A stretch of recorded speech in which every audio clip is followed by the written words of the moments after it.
So this is a Janssen cathedral greenhouse, and it is done, but as you can see, it's not done. There's no floor, there's no sink, there's no electricity, there's no sprinkler system.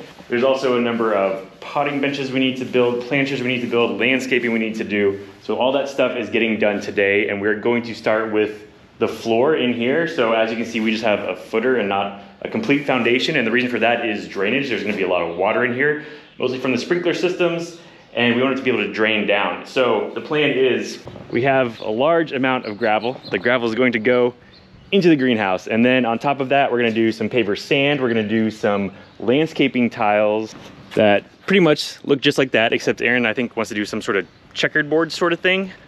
And then around and in between the landscaping tiles, we're gonna have some of this stuff. This is called basalt. It's a gravel that will allow the water to drain down through the other gravel and into the ground, and then we won't have standing water in there. So we did, before we built the greenhouse, we had the ideas like, why don't we call the landscaping company, have them come with their dump trailer and just dump all the gravel in there? And we didn't do that. So today we have the privilege of shoveling all this gravel into there, and then we'll get the floor down, and then we'll go from there. How excited are you about gravel? You know, gravel is my favorite sport.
I was looking into darkness, something to hold on.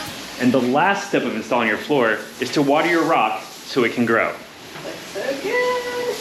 Now, so this stuff, it's called basalt, and it darkens up. As you can see, it's getting darker when she waters it. It's all covered in rock dust right now, and so we're gonna get some of that off, and it'll still darken more over time. But all in all, not too bad. That was like 2 weekends worth of working on the floor. So we started with gravel on the bottom, and then we did sand, and we didn't use paver sand. If you go to the landscape place and ask them what the contractors use, they'll tell you mason sand. So this is masonry sand. Then we got these pavers on top of it, and make sure, if you're looking to do this, you order, what are they called?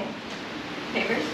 They're porcelain pavers, not porcelain tiles. Ask somebody how she knows, because she ordered tiles first. Like flooring tiles are like this thick. This stuff is like 3/4 of an inch thick. It's a lot thicker for being a paver. And there's different ways to do this. You could set it in mortar and stuff, but we have ours in sand for one main reason, which is, you may have noticed we buried a few sprinkler boxes over here. So if and when we need to get to them, I'm gonna need to lift that tile up there, maybe move some gravel. So it is removable. And if you're wondering why we only did tile in part of it, not all around it, again, we've mentioned this before, that's for drainage. So she's gonna have benches all around here. We're gonna do sprinklers all around here. Whenever those sprinklers are going, they put off a lot of water. We need somewhere for that water to drain down and out. If you had a whole tile floor, you just get your floor all covered in water. Oh, and these little frisbees you saw us playing with, so these are spacers for the pavers. They're pretty cool. They come in circles. They got what is this, 1/8 inch spacers on them, and then you can they got scoring on the back here, so you can break them and put them, in whatever size you need, wherever you need them. They also kind of help level the tile and keep them flat with respect to each other. I'll link to those in the description. But the floor is done. You can see we got a lot more rock to go. So Next up, we're gonna be getting rid of all that rock. We're gonna do a border all the way around the greenhouse. There's gonna be a little path of sorts to the house. We'll probably just go ahead and get that done just to get the rock out of the way. And then we need to make some benches. We need to get the sink in here, electricity, sprinklers, more work. Chandeliers. Oh, chandeliers.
So workbenches are done. There are a number of, potting benches. These are potting benches, right?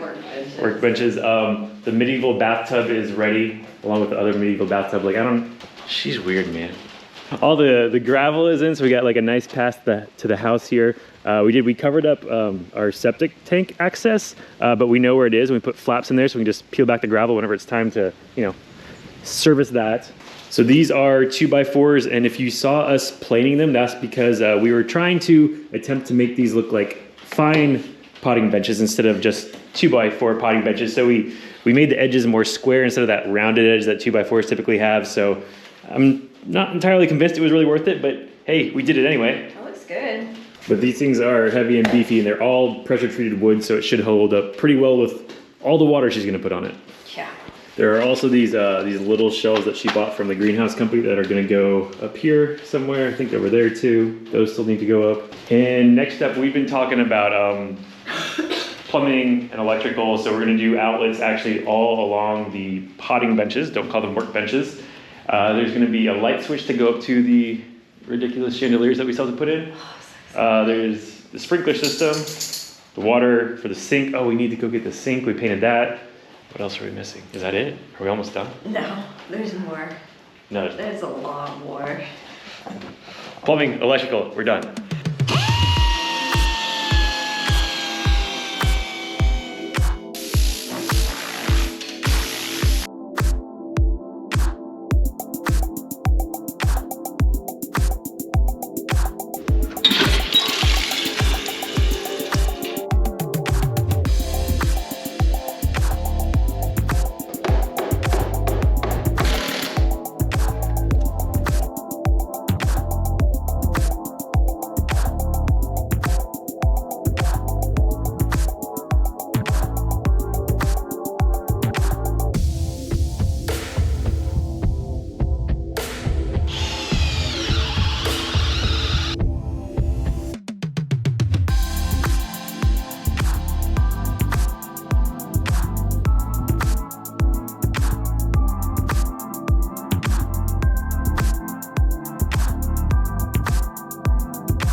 I don't think we've done a single greenhouse episode where I haven't had to drink a pickle beer for failing to do something right. It's just a regular one, but it's so terrible. So, we've been working on electricity, right? So Erin finally got the right light bulbs for her chandeliers, which are like European light bulbs. Had to find those, but she comes out here to install them, make sure everything works, and switches on. Lights are not on. Switches off. Lights are on. So apparently I failed to install a light switch properly. I installed it upside down. So, gonna drink this punishment. We're gonna flip that light switch over, then we'll let Erin move all of her stuff in. I'll show you what we got going on.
And there you have a greenhouse. It's done, right? Yeah, I think so. Yeah. So we got all the power in. So it comes in, we've got 5 electrical boxes around 1, 2, 3, 4. There's another one over here. We did take the time as we were going through to paint all the conduit black, which I wasn't sure about, but after it's all done now, I think it helps hide everything. You're not looking straight at conduit running every which way. I think it turned out pretty nice. The plumbing is all in and works. So you got the sink here. We've got this, so this is the same hose reel I use in my shop. Whenever I order one for the shop, I noticed it said air and water. So we went with this and it's been working out awesome. Like, you know, there's those like windy hose reels that you can get and they're not the best. This, well, now it's locked into place. This is awesome. Like it just like an air reel, winds itself back up, but there's, check it out. There's water in it. And then we got a shut-off valve here for that in case you want to change out the hose nozzle or something. Around the back side, let me show you around the back side. It's like a fish in an aquarium. So this is where I hid all the stuff I didn't want people to see. So it's all behind the sink. You can't see it from up there, but we have the water lines tees off into a sprinkler valve. That sprinkler valve is run by Orbit Beehive unit, which if you haven't used those before, those are pretty awesome. You can control them from your phone, from anywhere, just for weather, all sorts of stuff. But we do have, these are those little micro tubing line sprinkler manifolds. So you just take off this black cap, you can put that little black line on there and run it to a plant. There's one there. There's one there. I don't, no, there's one there. There's one on the side of this guy over here. Also the side of that guy over there. So she'll be able to put little lines running wherever her plants are. So I think these are actually gonna be planters, right? Like you're gonna fill them with dirt. So she'll have water for that. And then what happens is like, the primary reason we have this is for the winter. She has a lot of plants that can't survive outside. So during winter time, all the plants will be lined up in here. You'll have little micro tubing running to all of them and they'll all get water and it'll be good because they won't be in the house. See, she knows. That's the only reason I got a greenhouse. Yeah. The chandeliers are all up. If you're gonna do a greenhouse, maybe just buy new stuff like between the sink and the chandeliers. We spent like a solid 2 days just getting them to work, but everything works now. She also found, what was that, like an old table stand? Yeah. Got a new... Like a French bistro table. Yeah, a new piece of marble to go on there, so that's where she'll, I don't know, put a plant. Well, when you have my hammock, I can set my drink on there. She has this giant hammock that she thinks is going to go in here somewhere, but like, do you want to rock and knock over the table or rock and hit the chandeliers? I don't know. I think we explained this before. So the plan is, this is where she's gonna like pot everything, and so the dirt will fall through onto her seed box. Well, yeah. She's gonna move that, and she made a liner for this basket here, so all the dirt will fall down, and you can bring it back up and reuse it to pot your other plants, and that'll be pot-rific. That's what they call it. You know, people are gonna say that you don't have enough pot in here. Oh my gosh. I've gotten that comment from a lot of people. Yeah, so we just built it. Give her some time to get plants in here. Trust me, before you know it, it'll be full of plants. Much to my dismay. But no, it's a plant house. That's what it's for. And so the whole thing about the tile and the gravel, it's working out great. So we've been tracking a ton of mud in here. We've already had to clean the floor once or twice. And having the gravel all along the edges, you can just spray water, push it off the side, and it soaks right down into the gravel. That was a good call. So she still has like a few more signs and stuff to put up, more plants to put in here. So this thing will evolve over time, but it's done, which means we can move on to other things. And she can move on to plants. Look how happy he is. I haven't seen him this happy since we started. It's good to get it done. So until next time, welcome to Cowplow Avenue. It doesn't say Cowplow Avenue. Once you see it, you can't unthink it. No. So Erin keeps moving stuff in here because she's eager to get into the greenhouse, and I'm like, stop it. Like every time you move something in, I have to move it out so I can do electrical or plumbing or whatever. Look what she moved in here today. That's a freaking snake. I don't know what she was thinking, but I'm not working anymore today. So I was like, hey, Erin, get your snake out, right? I just come in here to finish the plumbing, and look, her snake is still here. We thought it had left, but I guess not. If anybody knows what kind of snake that is, let me know. Like, should I be farther away? Should I be concerned? I don't know. But she moved in a bird. This is becoming like a zoo in here. I didn't know we were installing a zoo. You're just sitting there contemplating your wood? Yeah, I was.